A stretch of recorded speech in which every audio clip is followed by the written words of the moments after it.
এক কথায় প্রকাশ ঘ্রাণের যোগ্য, ঘ্রেয়, যা নিন্দার যোগ্য নয়, অনিন্দ, প্রশংসার যোগ্য, প্রশংসা, ঘৃণার যোগ্য, ঘৃণ্য, যা ক্রয় করার যোগ্য, ক্রেয়,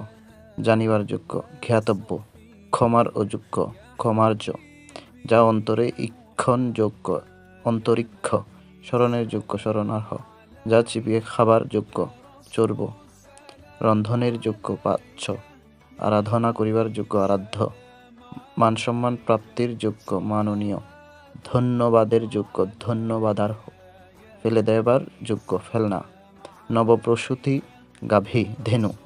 নিকৃষ্ট ব্যক্তি, অজন, উপকারীর অপকার করে যে কৃতঘ্ন, স্বয়ং যে হয়েছে স্বয়ংভূ,